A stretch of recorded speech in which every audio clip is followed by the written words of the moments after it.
This is Special Agent Sherman. By my watch, it's 4:20 on April 30th, 2012. Great. Israel, I'm just going to introduce you and then ask you give you some preliminary advice. Again, Kevin Felders from the U.S. Attorney's Office. This is Agent Tom King and Agent Jay Sherman. They're from the ATF, Bureau of Alcohol, Tobacco, and Firearms. I just asked them to come in today. I wanted to introduce you. But before I do that, I'm going to ask them to do what we do every time we've sat down with you is advise you of your rights, okay? All right. I'm going to be going off this card. So before I ask you any questions, I want to explain your rights to you. You have the right to remain silent. Anything you say can be used against you in court of law. You have the right to consult with a lawyer before questioning and to have a lawyer present during questioning. If you cannot afford a lawyer, one will be appointed to represent you free of charge prior to any questioning. Do you understand your rights? Yes. And are you willing to waive these rights and talk to me now without a lawyer being present? Yes. Okay, thank you. Okay. Let me cover those a couple of different ways. Israel, we were in court the other day, and I want to make sure that you know that Rich Kurtner is available. He's right. Okay. Let me cover him since I want to make sure it's really clear. So I notified Rich Kurtner about an hour and a half ago that we were going to come down and talk to you if you wanted to talk to us. So I gave him that notice. Okay. Okay. You understand that? Yep. And if you would like him present, I can call him and he can come here. Do you understand that? Yep. Would you like him present? No. All right. If at any time during our discussion today you'd like to stop and not answer any more questions, you understand you can do that? Yes. And if at any time today you would like Rich Kurtner to be here, we can arrange that, or we can postpone the meeting to another time for Rich to be present. Do you understand that? Yes. Also, if you wanted a different attorney, somebody other than Mr. Kurtner, the court has indicated it would appoint somebody else to represent you. Do you understand that? Yes. And that person could come here today, and we wouldn't even meet with you until that person was available either today or some other time. Do you understand that? Yes. Okay. Any other preliminary stuff? No. Okay. Are you feeling okay today? Yeah. Are you under the influence of any controlled substances? No. Okay. Under the influence of anything that we need to know about?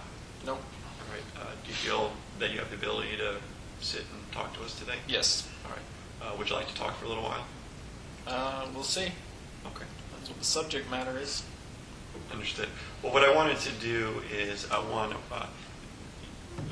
we have FBI and APD, and they're obviously all part working with us at the U.S. Attorney's Office. Right.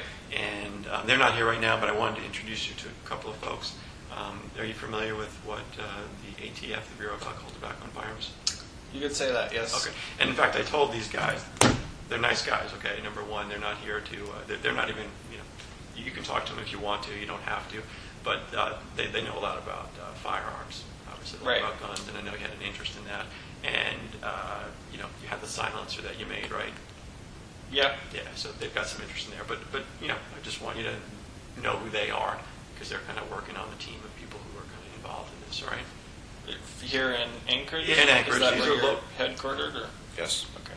Both of these guys are local guys. They work right here in Anchorage. I've known them both for a long time. Okay. All right. And I'll just tell them, with you being present, is one of the concerns that Israel has given to us before is this concern that, hey, he doesn't want authorities from all over the country, if he can help it, right, come in here and ask him questions. Is that right? Yes. But he's been okay with having a conversation with us here locally because he has an interest of having everything, kind of handled by the FBI or ATF who can handle things out of Alaska, right? Yes. Okay. And they've got the same national jurisdiction, same as the U.S. Attorney's Office. They're federal, so. Right. Okay. I wanted to let you know the results of, or at least the report that was prepared by Ron Roche, Dr. Roche, who you spoke to on Friday. Okay. You met with him Friday? Yes. Right. And he told us about that, and he told you that he would, right? Yes. Okay.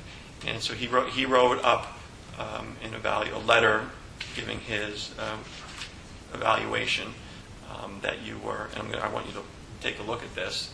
You're free to read it. Purpose of evaluation for your Fifth Amendment rights, your ability to waive those rights, to make a knowing, intelligent, and voluntary waiver of those rights. And he believes that you're competent to do that. That's good to know. Okay. And he found also that you are competent to understand your Sixth Amendment rights. That's the right to assistance of counsel, and that he found that you would be able to make a knowing, intelligent waiver of those Sixth Amendment rights to have counsel present, and even to go ahead and represent yourself if that was your choice. Right. And again, I want to make sure you know we're only talking about things unrelated to the prosecution in the Koenig case. Do you understand that? Yes. All right. I don't want you to tell me anything that relates to the Koenig kidnapping or the Koenig prosecution. Okay. Okay. Only if you want to talk to us, only about other crimes. All right. All right. So again, that's what Dr. Roche talked to you about. He said, I'm not here about anything related to the Koenig prosecution, but I'm here to talk to you about other things. And that's what he did, right? Right. Okay. So now this is Dr. Roche. You should know that a different doctor perhaps could come to a different finding, or a different professional, or could come to a different finding, okay? But Right. I want you to know what he concluded. All right? All right. And when we were on court on Wednesday, the judge had said that he was going to respect your right to talk to us, and he wanted this evaluation to be done first to make Right. sure. Do you understand that? Yes, I did. I did hear that there was a court order for a psychiatric evaluation regarding my competency. The question I had about that was, has there been resistance from my attorney, from Kurtner? Have you been trying to talk to me about other things, and has he been objecting to it since our last meeting? Is that why you called for the hearing with Viceline? Well, here's a couple of important things. And again, I'm doing this to protect your rights and to make sure that everything we do here is perfectly legal. So number one, I can't give you legal advice. Do you understand that? No, I'm asking why there was a hearing, because you already had a paper signed by Viceline saying that that I could talk to you about things unrelated to Koenig. So. Right. Unrelated to Koenig, I think, what I heard at the hearing was Mr. Kurtner is concerned, and he's advised you not to talk to us about other crimes. I don't want to know whether that's my understanding. I don't want you to tell me what he's advised you.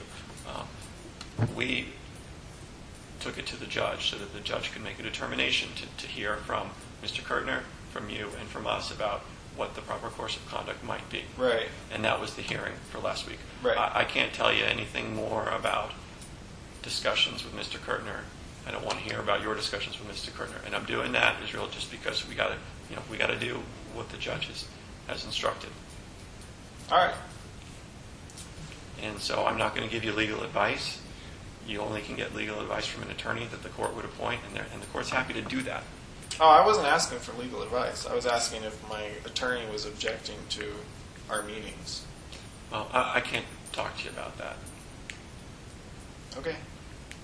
It's your decision today, and in any other future day, if you want to talk to us about other crimes, that's up to you. Okay? Right. Yeah, I got that. Yeah. Okay. So we have an order from the court, from the hearing that you attended. Right. Okay. And the report from Dr. Roche. Mm-hmm. And so that's where we are today. And I want Yeah, no, I'm fine with it. Okay. I've never had a problem with it. Okay. All right. Just wanted, we were covering all that again, just to make sure that Yeah. All right.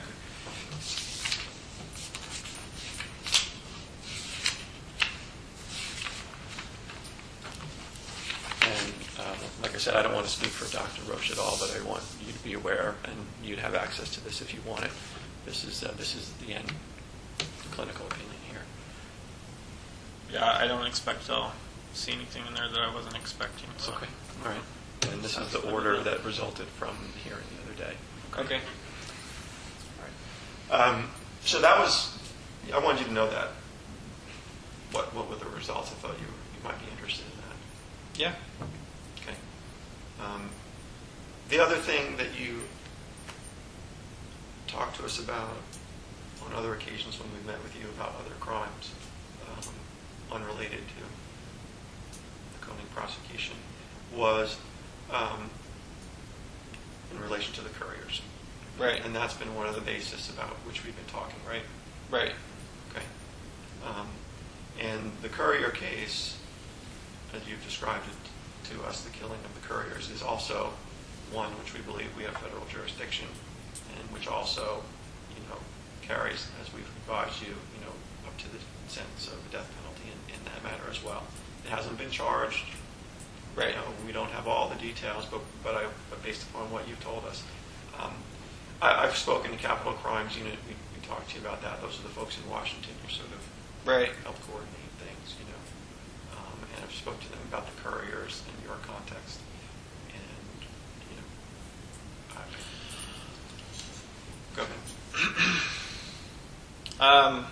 I know I've touched on this briefly, and this is hard to talk about without being able to talk about other issues that we're not allowed to talk about. But as far as the Currier case is concerned, I don't want that to go to court, and I think I've made that clear. So if there's something that we need to do, if there's something you need from me and my attorneys on the other case that they're advising me on, then if there's anything you need from me in order to make it happen, in order to make the Curriers not go to court but have it be substantiating evidence in the case I'm currently charged with, then we need to set up that meeting with my attorneys. If you need it. If you don't need it, I just assume not. I can't. What I can't do is mix the two matters, because you're represented by Mr. Kirtner, and I'm not asking to mix them here and now. I'm saying I think I've made myself clear on what I want to happen. If you don't have the tools you need to make it happen, then we need to set up that meeting with the attorneys. That's up to you. If you want to have a meeting with Rich Kirtner and you and us about. Well, I don't want to have it if you don't need it. I can't advise you. I can't advise you on that at all. So Okay. That's got to be between you and your attorney about how you want to proceed in that case. All right. And I will not advise. I'll talk to them about it first. That's up to you. Okay. All right. So back to the Curriers. Right. So what? I know you talked to Capital Crimes Unit regarding. I've learned a little more about that in the process. Well, what have you learned? Yeah, tell me what you know, so we don't. I've learned that it's very subjective, case by case, as to how long it takes them to make a decision regarding, whether or not they're going to seek the death penalty for any given crime. And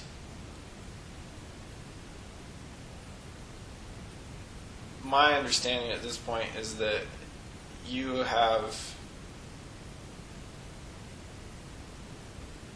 can make a recommendation or an argument for it, or not, one way or the other, but they don't have to go by your recommendation. Yeah. Again, right. The way the Capital Crimes Unit works, and I'm going to talk to you about the Curriers, and I don't want it to bleed over into anything else. Right. And I've shared with these guys, and just correct me. That's fine. That It's like a potato-potato situation, so we'll just use the Currier name. But we can't. But what you need to be serious about is we cannot. We have to respect the judge's ruling. We have to respect the law. Yes, and that's important. I agree. Okay. So you could be prosecuted for the carjacking and the killing of the Curriers. Right. And you've admitted to me before that you've done those things. You've killed the Curriers and you took them in their car. Right. And as a result of that crime, you could be prosecuted for a defense that would carry, I believe, up to the maximum of a death penalty sentence. Right. In that context, the way the process works, of course, is that ultimately the Attorney General of the United States makes that decision, and he gets input from lots of people. and there's a process and there's a committee involved that here's all the details Right. of that case and all the details of you to make that decision. And you had also mentioned in a previous meeting that they look at other evidence, Yeah. they look at a whole body of evidence unrelated to whatever case is being. Any other Charged. any other crimes that you've committed?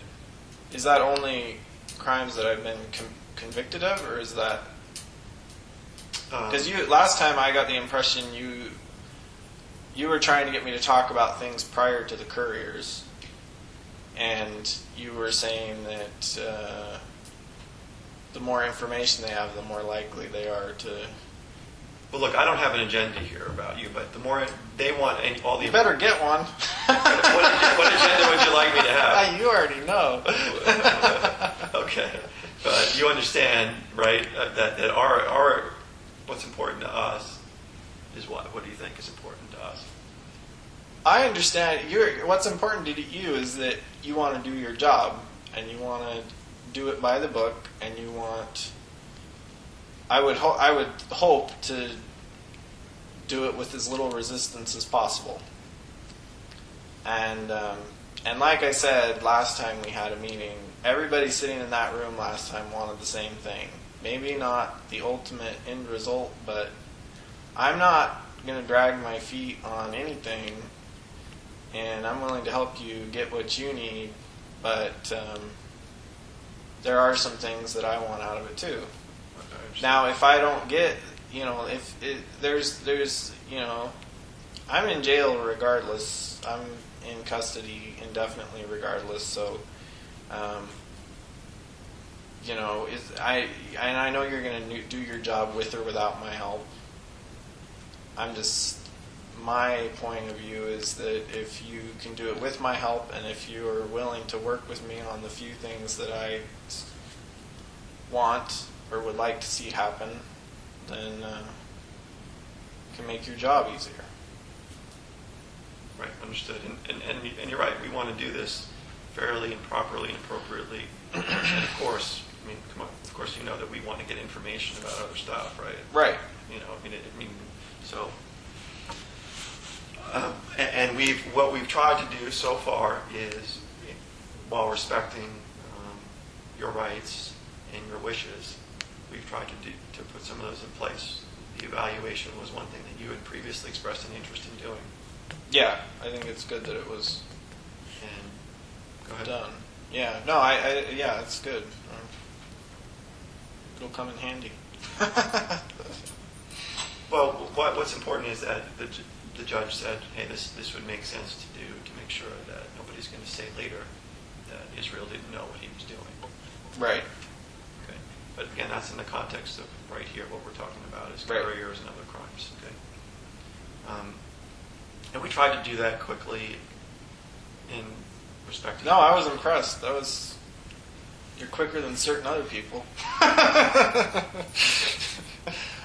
So what is the deal with the Curriers as far as the investigation? I mean, where are they at, the people back east? They're still digging. The FBI's not here today, otherwise they would give you the briefing.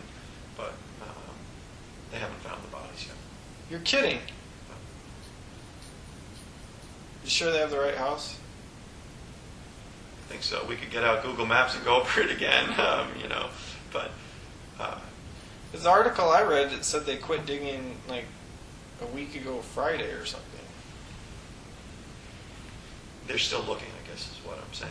And, Well, you just said they haven't found the bodies. They That's a haven't pretty big- found the bodies yet, so they're going to have to keep looking. It wasn't that big of a house.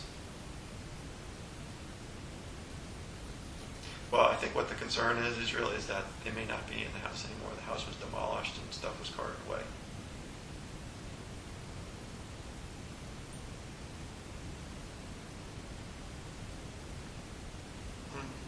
When they did the demolition, they were digging everything out. Wow. That is crazy. Well, what do you think? What are you thinking about that? Any other things you want to tell us to help about it, or? Oh, I'm thinking if they, well, when you say they're demolish it and we're digging it out and hauling debris away, that means that somebody was probably sitting on an excavator and loading up dump trucks. I'm just amazed that if they actually dumped the remains into a dump truck, nobody noticed that. But Well, yeah, that's a little here's the hard thing. to wrap my head around. But whatever. Well, how about this? Why don't I give you an update on that the next time? If you want to talk, we'll get the FBI in here and they can tell you what's going on in Vermont. Okay. They're keeping. I think what I wanted to emphasize about that is you haven't heard. The news has been kept very, very quiet on that. Right. So, which is something that you were interested in. No, I didn't want to know the news stories. I wanted to know the inside. Oh, you want the full inside scoop? Yeah. Yeah, exactly. Yeah, no, I understand. Well, I put them there. Come on, I should get to know what they found, or if they found anything. Like I say, there's a lot of abandoned farmhouses. Oh, but what back I do know more details about is, and I didn't mean to cut you off, but No. it was they got the stash of the bucket with the guns in it in New York. Okay. Reservoir. So I know we spent a lot of time that one afternoon with looking at Google Maps, but you were at the right place. They find the rest of the stuff. I think in they're the going to lake? go in the lake next. Yeah, they got the stuff that's outside the lakes. All right. And I was telling these guys, ATF about the silencer that you made and everything like that. So, because it's not, and you had said that wasn't your first, all that kind of stuff. So. No. They try it out yet? I don't know. These guys. You said you had tried it. It was you said that I was wanted your to best shoot. one. I wanted to use it again. Yeah. Well, Oh, how did well. it? But you did. That's the silencer that you used, or no? Yeah. Yeah. Okay. And was it pretty? Well, quiet? there's no barrel on the gun, so you won't be able to match the test striations it or until. anything like that. No, you won't be able. I mean, you got to put the gun back together before the silencer can go on it. But the silencer's it's designed for just that one gun. Okay. And but that's the silencer that you used to kill Mr. Currier, Yeah. and that was pretty quiet. I mean, did it work like that? Oh yeah, it was. I was pretty proud of that one. Yeah. Okay. Well. Most of the ones I've made, once you put them on, the gun's only accurate out to about 10 or 20 feet because I don't know whether it's the pressure or sometimes the bullet will bounce around on the way down the silencer. It's just usually doesn't. It's not usually nearly as accurate. And with that one, it was really accurate gun before the silencer on, and I tested it extensively after with the silencer on it, and the accuracy was almost just as good with the silencer on it. It would. You could do a headshot at 50 yards, easy, pretty easy. Where did you were able to test it with the silencer here in Anchorage? Yeah, Oh. I built it in my shed. Oh, okay. I shot it when I was building it. I was shooting it right in the shed, like right next door to the neighbors. And it was quiet. Well, the first two, I built 3 different silencers for that gun. The first two they only maybe cut the report down by about 50%. But then I went all out and built that one. Used every single trick that I had heard of and every single trick that I had used on that one silencer. It had 2 or 3 different layers of muffler. Like it had baffles, and then it had fiberglass wrapped around it, and it was mostly plastic construction. A lot of the metal ones I made, they seemed like they didn't really work as well. And by the time that one was done, as long as you used subsonic ammunition in the gun, the loudest sound you heard was the sound of the bolt going back and forth, and then you could hear the lead hitting the target. Depending on what you were shooting, that was a lot louder than anything else. It really surprised me. Did you have like a little test firing thing that you could shoot into a bucket or something? Yeah, I just had a bucket of water in the shed. I covered it up with a couple layers of high-density foam board, and then I would just put my foot on it to hold the foam down and shoot into the bucket of water to test it. I tried it with. Yeah, I tested it. That's why there was so many different kinds of 22 ammunition in that shed and in my closet. I think I bought every single kind of 22 ammo there was in town, trying to find one that was subsonic and the most accurate. I had big plans for that gun. What were the big plans? Well, like I say, it was the trouble with all the silencers I had made before is they weren't accurate for a very long distance. Yeah, I don't know if I should go into my big plans, but suffice it to say that I wanted a gun that I could carry under my jacket and put a silencer on really quick. And We're here. yeah, I know. But anyway, I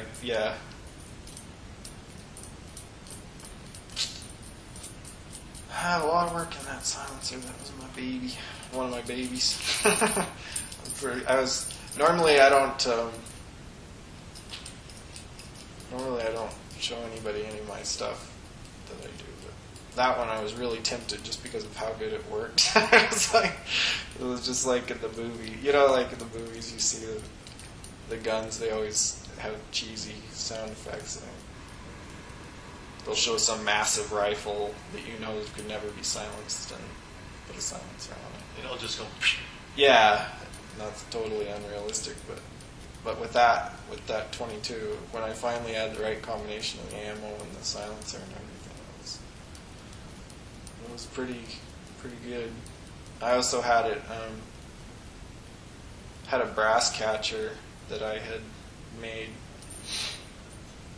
I didn't have the brass catcher on it when I shot Mr. Currier, which is why I had to throw away the bolt and the extractor and everything too, because there was 22 shells all over the basement of that house.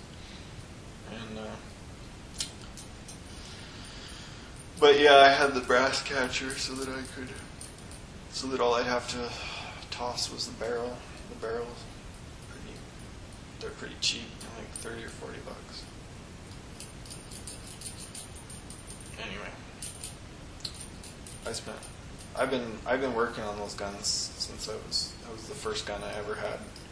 Not that particular one, but that model, and I've been working on those since I was probably 14 or 15. I had one that I worked on for months trying to convert it to fully automatic, and finally gave up because it turned out it was a really hard gun to convert. Plus, I didn't have a lot of shop tools back then. So. This is when you were like 15 or 16 or something? Yeah, like 14 or 15 Wow. was when I started. That's pretty impressive. That's- Tell these guys which gun it was so they might be interested. The Ruger 1022. That was the first rifle I had. And then I found out that they started making the 1022 Challenger, which is a pistol version. But I had already cut down several of them. I had one, I'd get a rifle, and then I'd cut down the barrel and get a folding stock or make a stock with the pistol grip on it. And I had there should be actually two of them in that stash, in that bucket in New York. One of them's one of the older ones I built. And I had it set up on a sling system to where it would the sling would go over my shoulder and that would hang by my side, and then I had another strap attached to the same sling that went around my back and came around the front and clipped into it with a quick release clip, so that I could walk or run hands-free or whatever, and it would be tucked up under my armpit, under my coat. But then if I needed it, like when I was doing a bank robbery, I would carry a pistol for a bank robbery. With the 1022, that was my backup. That's the reality is that's probably the only one I would have used if it came to shooting. The other one, the handguns, just for looks or whatever. But I had it set up so that I could hit that quick release clip and the gun would drop down and the sling would be long enough that I could bring it up, and I always had either scopes on them or infrared sights, the red dot sights. Did you thread your silencer, or how did you affix it to the gun? No, with the Challenger, it was really easy because it comes with a plain barrel, no iron sight on the front. It's like a scope mount only or something, whatever, receiver mount sight, and the barrel's tapered. So I used heat and PVC pipe inserted into another piece of metal conduit.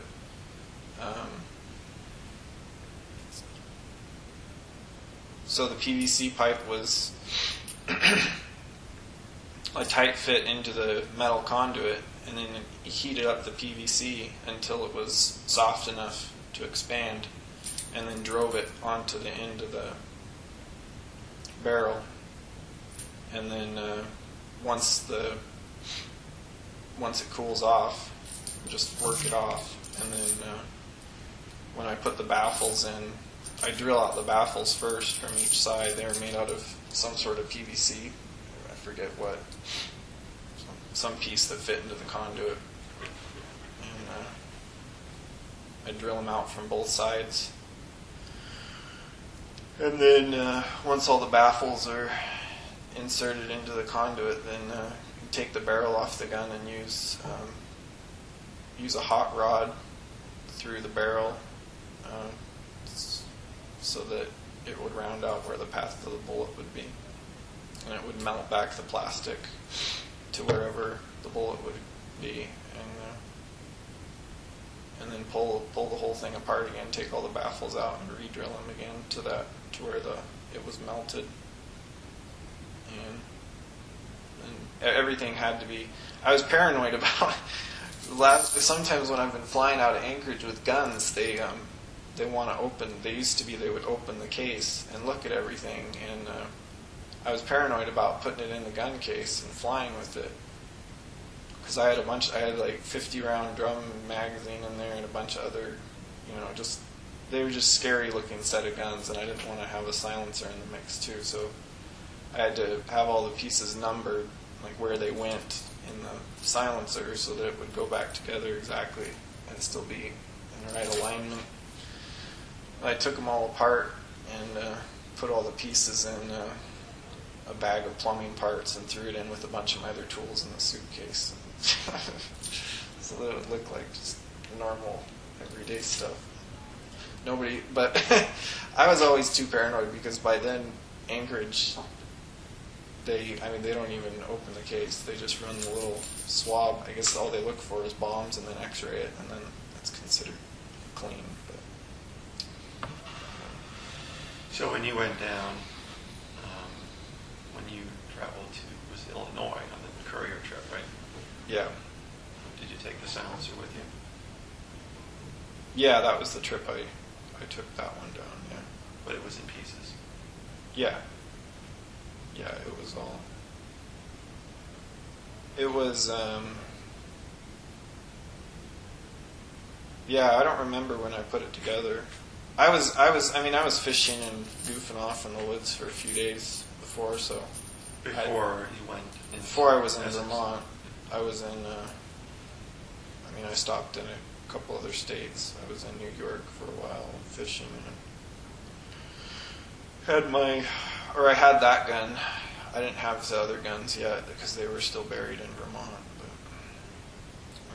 But yeah, I had it, and I had enough time to put the silencer together, test fire it and stuff to make sure it was still all aligned properly. After you put it all back together. Yeah, once I was done with the airlines. So, just so I understand, when you left Anchorage, and this was in about June of 2011 when you went on that trip, or it was the end of May, actually, right? Sounds right. 5 minutes 5 minutes until until you're done. lights go off, or did you talk to Ryan? Or What? did you talk to Ryan? Once it's done? Okay. There you go. All right. But May, it was the trip in May of 2011. Yeah. And when you got on the plane here in Anchorage, you had all the parts for that silencer. Oh yeah. And then when you got to the other end, you put it together. Yeah, it was. I mean, every single piece of that silencer you can buy at Home Depot. It's just like a small roll of fiberglass pipe insulation. You guys can stay. Are you sure? We're doing the direct run back. Yeah, go ahead. Take your time. Are you sure you're going to be able to take them back? Positive. Yes, absolutely. Okay, thanks, Ryan. You can let me walk back. He never loses his sense of humor. Yeah, no, all the parts apart from each other, they look pretty mundane. They're just a piece of metal conduit and, like a bunch of white plastic PVC fittings with weird holes drilled in them. And, the main body of the silencer is made out of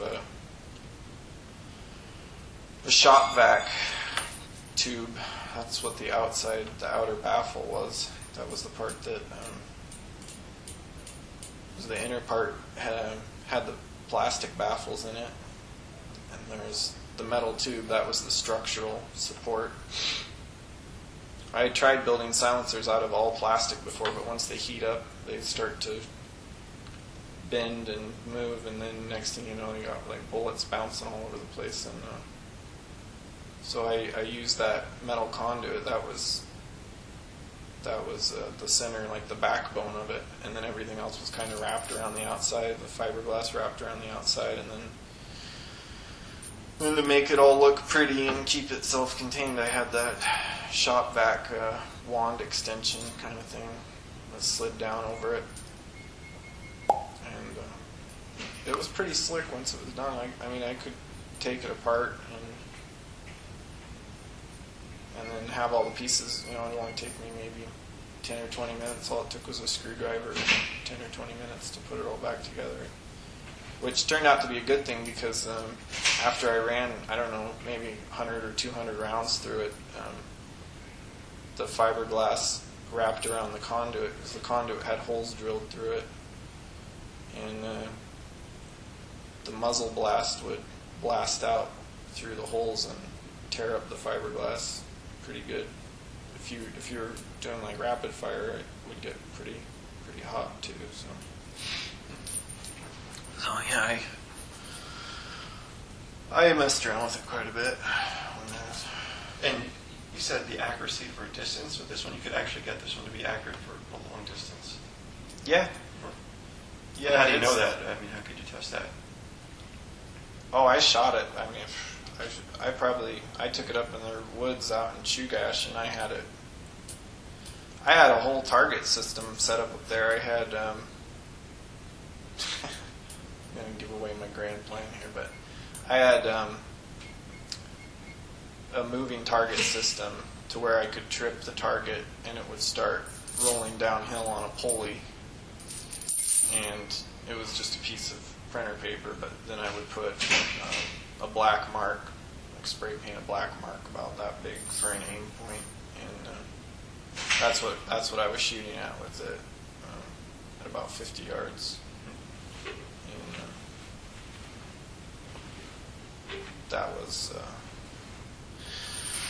that was the plan I had. I didn't actually ended up doing it that way, but that's one of the ideas I had for carjacking someone. You know, shoot out their tire while they were pulling up to a stop sign or something. But didn't find any good roads or places to do it. So, plus I didn't. I kind of had it in the back of my mind, but you know, I didn't turn. It's pretty easy. People are pretty, especially if you get out in the backwoods. People are pretty naive and don't really expect anything bad to happen to them. So you don't really have to do anything as crazy as shoot out their tires. But that was one of the ideas I'd had. Partly because if you're on a road with the right amount of traffic, you can set up in the right spot. I'd sit there with binoculars and kind of stake out who was in the car. You know, like shopping kind of thing. On targets. Right.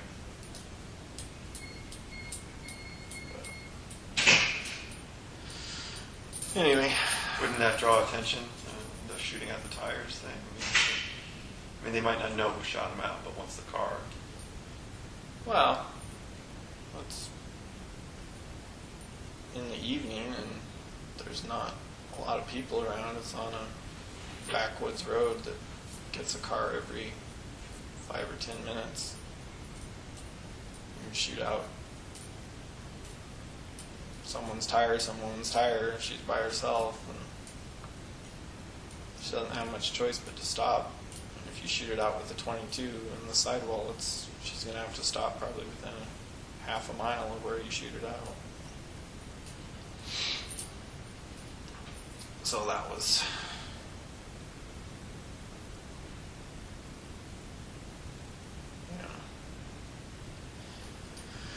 But, yeah, I don't know. I guess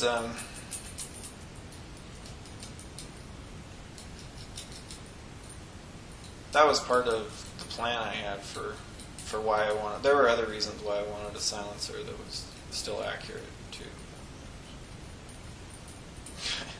I had actually had an ambush set up here in Anchorage, and that one got really close because. But then APD showed up. They came out to tell the people that the park was closed. It was about 10 or 11 o'clock at night, and there was a young couple out there in their car, and I had the parking lot at the park staked out. APD showed up, and that, could have got ugly, but fortunately for the cop guy, he his backup showed up.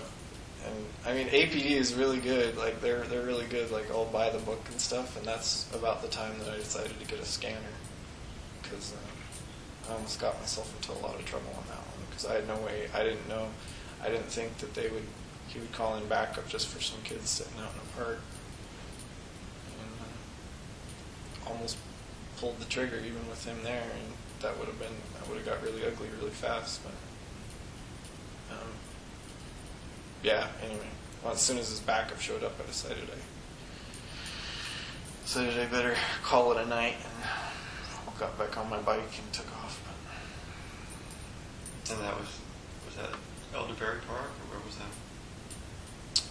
That was the one out past Earthquake. I rode along the coastal trail there. There's the last park on the line out on the other side of the airport there. I guess it's still Northern Lights. You just follow Northern Lights out as far as it goes. And there's a park out there. On the right side or the left side? Water side or the... On the water side, There's a coastal trail runs right by it. Where that parking lot is? Yeah, there's a parking lot. I mean, all the parks out there are parking lots. There's Earthquake Park, and that one I had staked out a time or two, but it was there's always a lot of cars driving by that one, and so I went further out. There's 2 more parks after that one, I was mostly at the other two, the ones further out. That was right before I flew back east. And I don't know why I was just itching for trouble, I guess, because I knew I was going back east, and I just yeah. And then there was that one close call, and then I it was kind of a spur of the moment thing, because it just so happened that like Kimberly was out of town and my kid was gone for the night. She was staying with her aunt for a couple of days, and I had just got the gun finished, and it was just out looking for trouble, and decided I was going to try and do it here, try and do something here, and then that cop or the two cop cars showed up. That kind of brought me back to reality enough that I decided to wait until I went back east. So You said wait till you went back east. Which trip back east was it? the one in May of last year, May or June. And then there was like what, a man and woman in the park, or Yeah, it was a couple. Well, I mean, there were several, but that was the one that I almost, like I say, that was the one I almost moved on. And I don't know why I was thinking about shooting the cop. I'd always been, ever since I was a kid, it's like, I don't know, white supremacist roots or something. that I was gonna ambush a cop someday, and for some reason that night I had been sitting there long enough, and I was just bored enough and just amped up enough that I almost did it, and then that other cop showed up, his backup showed up. Yeah. So I was just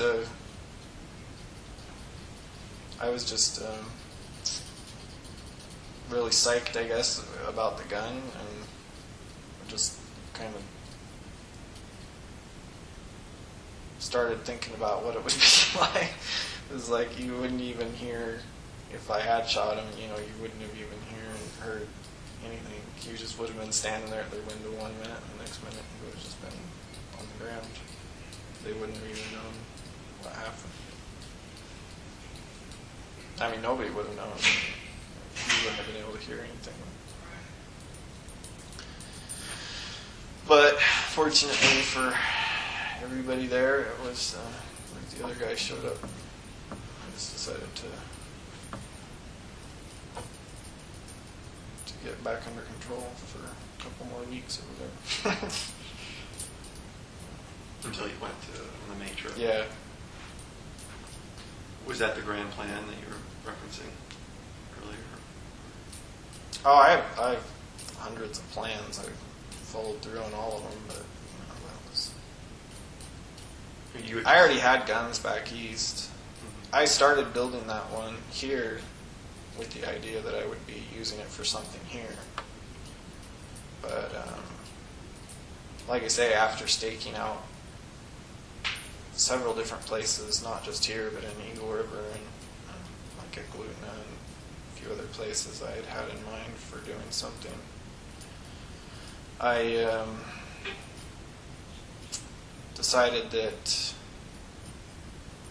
it was just too risky. I mean, just Alaska, the way it's set up, is risky. There's only like one road in and out of town, and there's a lot of police that can be in any given area really quick. And so if things, whatever I was doing, if it hadn't gone perfectly, then, it would have been like no turning back type situation. So, but I was building that gun with the idea that I might use it here. Then I just decided to go back to my old stomping grounds back east. All right, we're ready.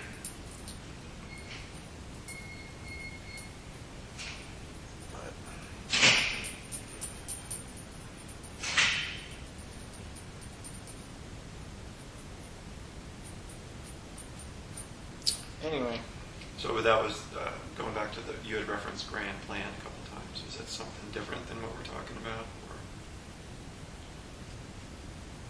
am I Grand plan with what? With the with the gun? silencer or with the gun? Or Well, I mean, I've always had guns, but if you have one that doesn't make any noise, that makes it that much better. I never had any interest in using guns for most things that I would do, but yeah, with the silent, once I had perfected that silencer, that kind of became a part of it, that I was thinking about doing some stuff with it, just because it would have been so easy.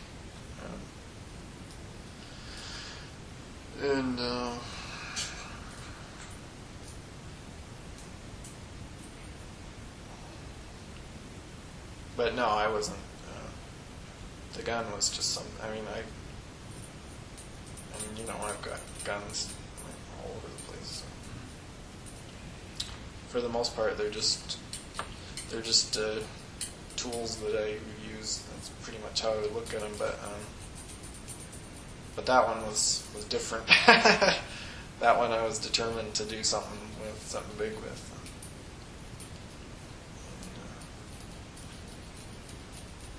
Curriers, that was wasn't really intending on using it there at all, but kind of lost my cool for a few minutes. what happened that caused you to use the gun if you didn't plan to use it? Oh, it's just the guy wasn't cooperating, so.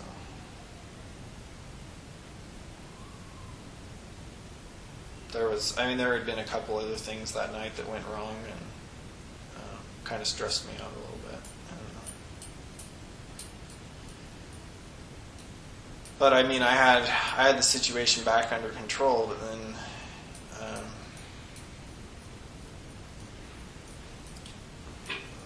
yeah, you just got to the point where it was like, no matter what I said or did, it seemed like he wasn't taking me seriously anymore. And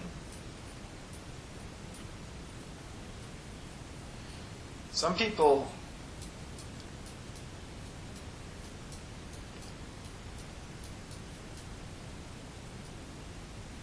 you can't really tell how they're going to react until they get pushed to a certain point, and then there's like a different person that comes out, and that's kind of what happened with him, I think. I think he realized that things had gone to a certain point where he had to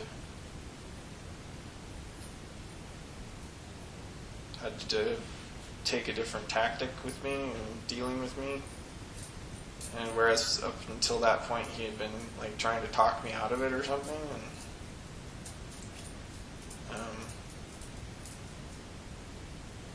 yeah. So then when things got physical,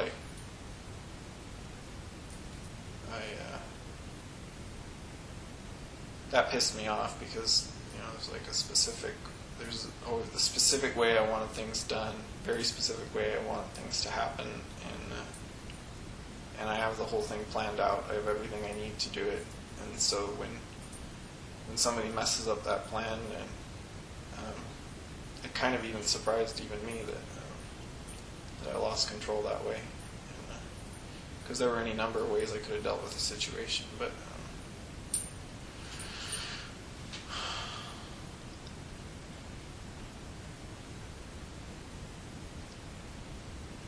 yeah, it was. I had the gun upstairs, and he was down in the basement, and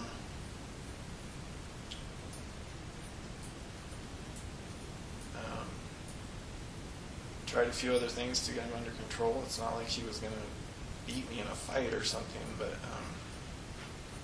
he just was still really belligerent and stuff even after I had him beat, and it pissed me off, and went and got the gun. The gun was upstairs, I'm sorry. Yeah. Was he tied up at the time? Not near the end. I mean, he was tied up at the beginning, and then I went down to check on him, and he had somehow started to get free. And, yeah, that's kind of when we started fighting and stuff. I mean, it's not like it would have been a fair fight because I had a knife and I had another gun in my pocket. I wasn't using them, but I mean, there was like he started trying to shove me around and stuff, and I was just kind of laughing at him.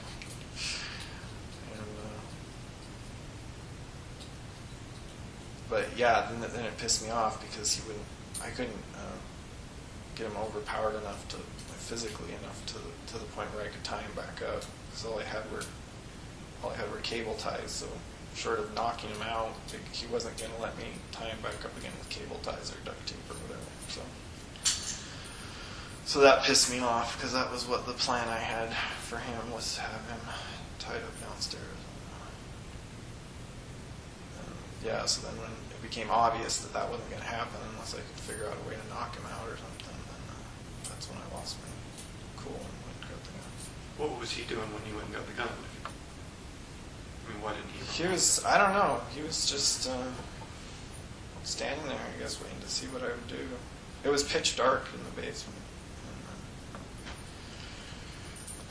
He didn't have on any shoes, and I mean, there was there wasn't much he could do. I guess he could have tried to figure out his way out, but without a light, I guess he could have tried to follow me back up. There were 2 or 3 ways out of the basement. He could have tried to follow me, but I was the only one with a light. I had a headlamp on. But yeah, he was just standing there. It seemed like he was trying to. When I came back down with the gun, it seemed like he was trying to find something to fight me with. Like I don't know. It looked like he was looking around, feeling around for stuff or something. How long were you upstairs? Getting the gun? Yeah. 20, 30 seconds. Where was Lorraine? Where's this girl? She was upstairs. So he was in the basement, she was on the main floor, or it was a ranch, or was there another floor? She was on the top floor, second story. She was in the basement. Anyway, so yeah.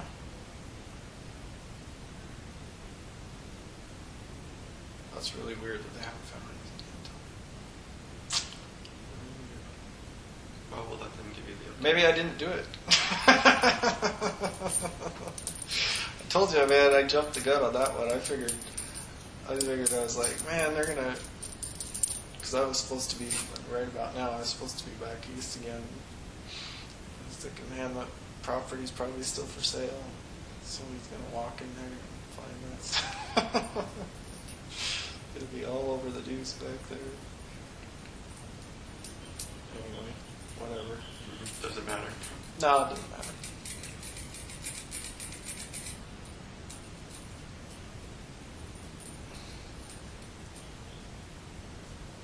It's good in that, like you say, as long as it stays federal this way, at least. I mean, I know eventually my name will probably be attached to it, but for now it's not blown up all over the papers. So.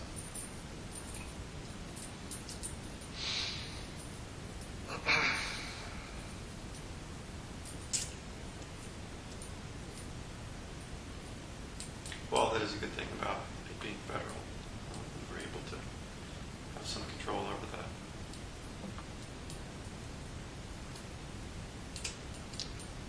Yeah.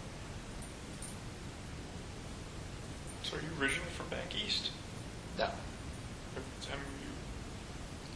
from up here, or? No, I've mostly, well, for most growing up, I was in Washington, Eastern Washington. Okay. Then lived in Western Washington before I came up here. New York and Oregon before that.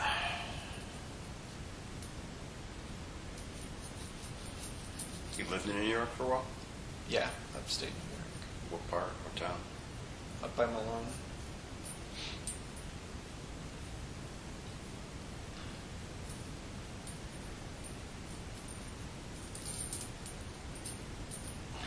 Well, we've got the orders. We can approach you. You can talk to us if you want. Yeah. Anytime we talk to you, we're going to cover the same preliminary stuff. Make sure it's still your intention to talk to us. Okay. All right. Is there anything else that, in terms of moving things forward? They were looking through all the evidence and all the computers. I don't have an update for you today on that. Okay. But is there anything else that we can talk about today that can make things move more quickly? No. There's more, I could tell you the whole story on that one, On which one? on the Curriers, but I kind of would like to know where it's at as far as them even finding the bodies. Does it matter? Does it matter to you? Yeah. What's the difference? Well, why would I talk about it if they haven't found the bodies? Otherwise, it's just a big story. You Well, don't it's even not. know if I'm telling the truth. Well, we found your guns, right? I'm sure they can give you some Yeah, details but- about the Curriers, but they're keeping that pretty quiet right now. Yeah. But I want to see pictures. pictures of what? The crime scene. For what? Where they find the bodies. Oh, explain that just so I know what you're talking I want to see the pictures. What they find. about. Of the bodies? Yeah. Why do you want to see them? So I know that you found them.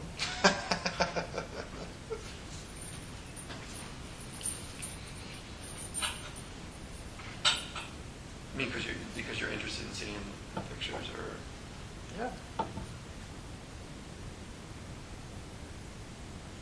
And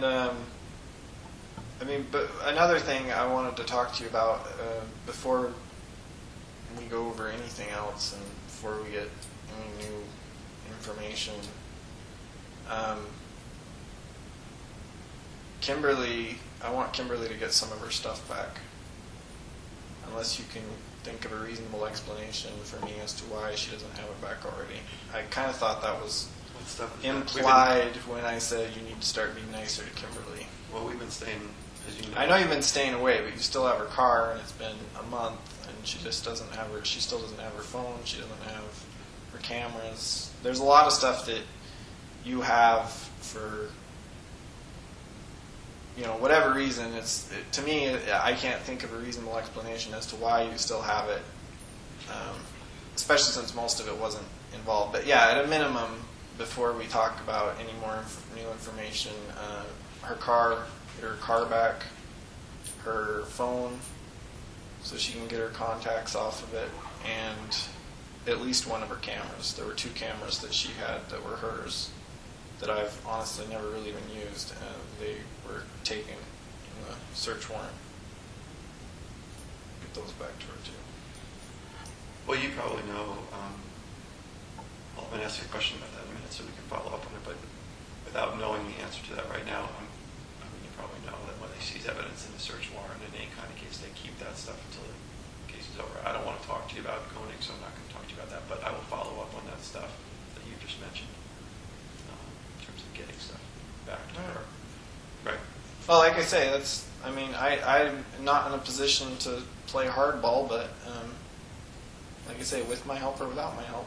I haven't asked for that How about much. this? So How about this? Tell me, are you saying, can I go to the FBI and say, hey, if we can arrange to get some of this stuff back, he's going to tell us? yeah, absolutely. Okay. There's no way I'm going to talk anymore if I think that you're going to keep her car for the next 9 months. I meant the reverse, sort of like, hey, what can I tell them so that they can, specific? Is there something specific you can say? Hey, he's going to tell us about this. No, I'm saying I'm not going to tell you talk about anything else, any new information until that happens. And like I say, unless I can get a reasonable explanation as to why I can't. So how about I follow up on it for you? Okay? All right. Is that fair? Yeah, I don't have the answer to that, so I just. that's fine. But we don't need. You don't need to schedule anymore. If you want to update me on what's going on, that's fine. If you want to come get me for that, but you don't. Until that stuff happens, you don't need to come get me for any more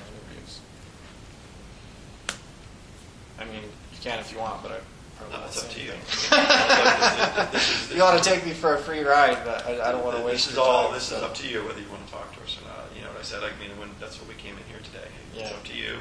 We wanted to let you know what the results have been of things. Yeah, that's fine. But it sounds like you don't. I mean, you don't really have any new information for me on Currier case either. So. Well, I didn't come prepared today to do that. So you know they're doing. No, it's just as well because I wasn't intending to really talk about anything new on that until. Yeah. And I didn't ask anything about it. I didn't come prepared to tell you what they knew. Yeah. All right. I was going to ask a hypothetical question. You had mentioned earlier when you were talking about the Currier case that it wasn't really supposed to end up with you getting the gun with the silencer. That wasn't what you had planned, if I understood it right. How would it have gone if the guy hadn't have fought you and kind of screwed up your plan? What was the original plan? Oh, like I say, we talk about that. I mean, I'll talk about what happened in the house. You know, like why I took him there and stuff. But I don't want to tell any more of the story right now. I have a question for you then, if you don't mind. What did you try to do with the 1022 to modify it into being full auto? I'm just wondering, how did you go about it? Because I know there's a couple different conversions that are out there. So, I mean, were you like machine shop dinking around, or just trying to change springs out? Yeah, no, I put in different springs, and I don't remember it. Honestly, that was years ago that I was kind of obsessed with the full auto thing. And then after I had been in the Army, I lost interest in the full auto thing because... Wore it out? I just found out I was a lot better with it on semi-auto. But I mean, when I was a kid, when I was messing around with that stuff, I had buddies that were in the group we were in, and there were other guns that were a lot easier to convert. That's kind of when I lost interest in the 1022. We used to convert the SKSs and stuff.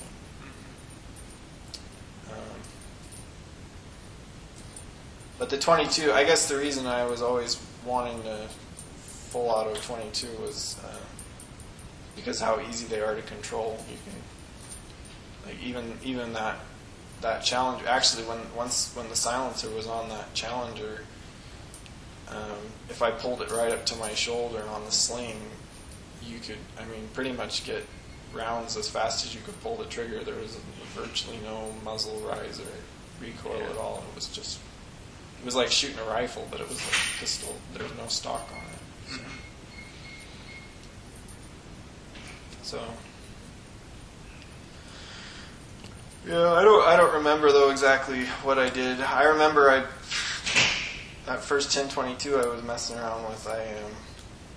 I went through a lot of parts. I kept having to order new parts because the ones I kept modifying would break, or I tried to put in longer firing pins and stuff. And just never. I would get it to double or triple tap sometimes, but then it would always jam or do something crazy. So. Well, and that's kind of what I was thinking, because a lot of times that 22 round's not strong enough. Yeah. To knock it back, which is why I was wondering why you were interested in it, especially when you get like an SKS, where a lot of those, as you know, came over from China, and they were so dinked up from Chinese standards that they would just they full take auto. off. Yeah, Yeah. they'd run away from you. Yeah. But a 22 is a lot more controllable. Yeah, I've just always been really into 22s. That's what I had so many guns growing up, and I think for all the deer I killed, I think maybe I used a 22 for pretty much for all of them except for maybe one or two. Everything else was shot in the head with a 22. Really? Yeah, that's all it's Ruger 1022. That's pretty much all I use.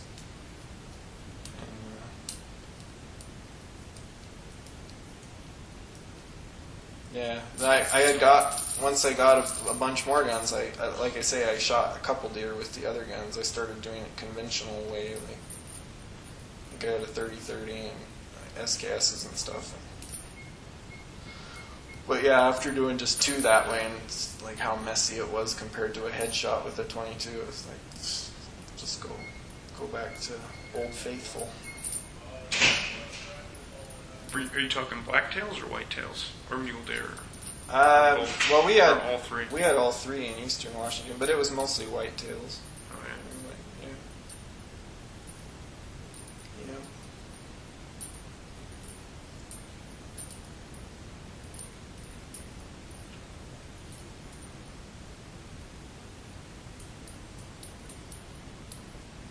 You're gonna bring me up on poaching charges now, too. I'm just asking as a hunter myself, just wondering. Do you have antelope in Eastern Washington? I think there are some in Central Because Washington. when you now. get Eastern, you're talking high desert, right? Because you got the No, that's mountains more blocking you. central. Eastern is more like you're getting in the foothills of the Rocky Mountains, like Panhandle of Idaho and stuff. And I thought that was high desert, but are you talking more like upstate New York, where the rolling hills just before the Catskills, or?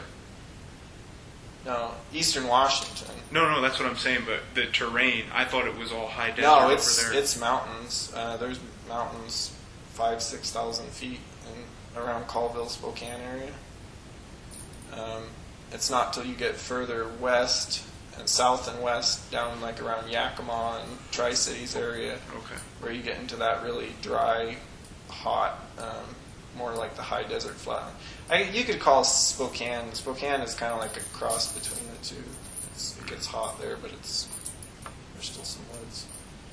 But where I grew up, the mountain I grew up on is actually a lot like here. It's just very mountainous, and mountains aren't as big, but it's like a lot of the same animals: moose and bear and deer, and no grizzly bear.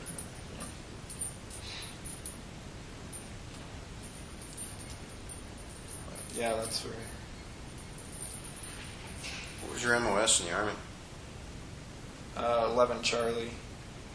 It's, mortar.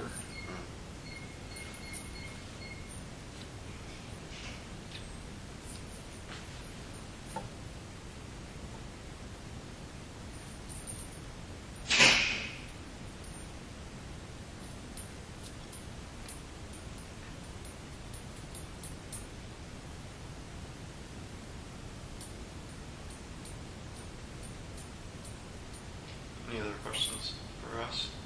Nope.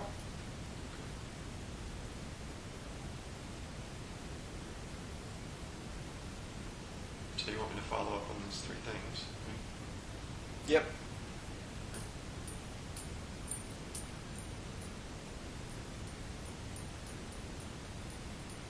They're not planning on bringing the car into the courtroom anyway, are You're asking me a question about something. I think I came in here thinking about the car, the phone, and the camera, but and everybody's been trying to.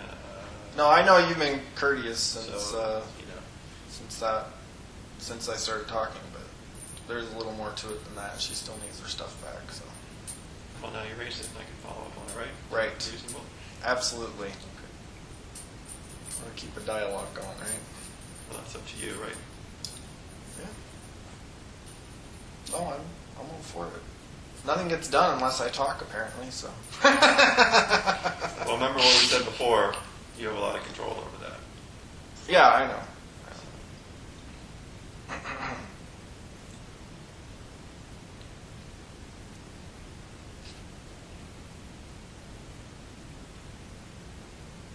You have a lot of control over how everything unfolds, so that's why we're giving you some of that opportunity.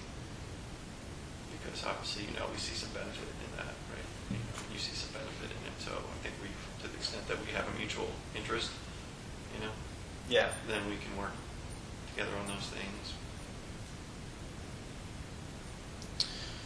Yep. It'll get hammered out one of these days.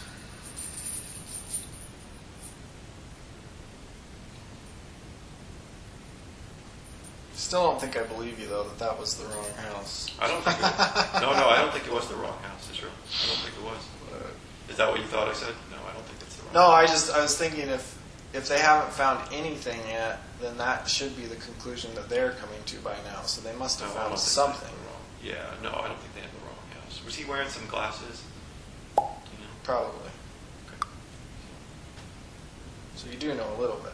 Well, I do know a little bit, but I don't know everything, and I don't want to tell you something that I don't know, because that's what those guys are doing up there. And Yeah. so I don't think it's the wrong house. Don't get me. Hope you didn't take that, but they're still working. Alrighty. So we'll follow up on this stuff, and we'll come see if you want to talk again. Yeah. Okay. Yeah. Well, I'll keep in touch with her as soon as I hear that she has her stuff back. We can talk some more. Well, why don't we give you an update on that? How's that? Yeah. Either way, Okay. you wouldn't fib to me because you know eventually I'm gonna find out if you do. So. Have I done that yet? Have I done that yet? No. Okay. Well, how would I know? No, you're right. You I don't told think me you're you going to figure it out, right? No, that's fine. And you said you haven't lied to us, right? Not recently. What does that mean? Now you got my interest. When you've been talking to us? I haven't been lying to you since I started telling the truth. We'll put it that way. And when was that? I don't know. It's for you guys to figure out. You can't talk about any of that stuff anyway, right? So. Oh, no, I'm not talking about any other case. I mean, when the things that we've talked about other criminal activity, you haven't lied to us. Right. Correct? Right. So that's been the meetings we've been having unrelated to the Conan case, right? Right. And that's the basis that we proceeded. I think we talked about that. Right? Yep. Okay. All right. Well, if you don't have any other questions for us, No. all right. Move forward and get in touch with you again. All right. Sounds like a plan. All right. Great. I think we got to hit that buzzer and they'll. This is Agent Sherman going off record. The time by my watch is 5:38 p.m.